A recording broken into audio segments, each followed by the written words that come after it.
Hi guys, Kuya FG here, and once again, if you are new, please subscribe po sa atin pong channel. Ang atin pong pag-aaralan ngayon ay ang Adventist Youth Song ng AY Song.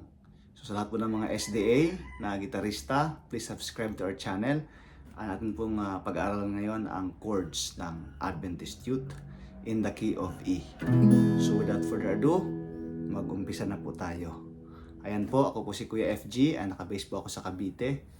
At isa po ako sa mga elder ng atin pong isang church dito sa Noveleta, SDA Church. So don't forget to support our channel and like our video and share it to our gitarista para matuto po yung atin pong mga beginners pa lang sa gitara. So ang atin pong mga kasamahan sa atin pong chords ay E, A, B. B. Ganyan po ang B ha. Ito naman po ang hindi ipit na B.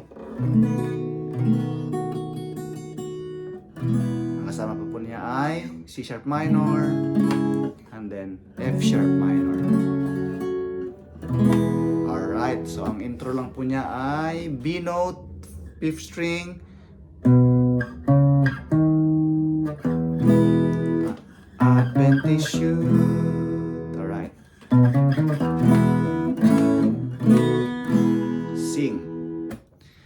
Adventist Youth are we, from every land and sea. So, ang ginamit natin ay Adventist Youth, E are we, C sharp minor, from every land and sea. From every land, F sharp minor, and C, A na agad. Together we pray, B, and work and play and happy harmony. E, and then we have a faith.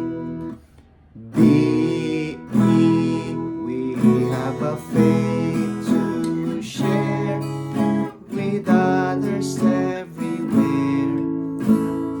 A po yan, A. And then B, a message of love from God above to show the world we care. E na naman ulit. And then Adventist Youth. And then A, Adventist Youth. And then ulitin lang po yan. So napakadali, no? So para lang po sa review, ang atin pong B na hindi po ipit ay ito, 5th string, 2nd fret, and then 4th string, 1st fret, and then 2nd fret po ay 3rd string, and then last string, 2nd fret. Kakantahin ko po ng tuloy-tuloy. Adventist Youth are we, from every land and sea. Together we pray and work and pray and happy harmony. We have a faith to share with others everywhere. A message of love from God above to show the world we care. Adventist Youth, Adventist Youth. So ulitin lang po yun. So ganun lang po kadali. Once again, huwag niyo kalimutang mag-like and subscribe. Thank you so much and see you again.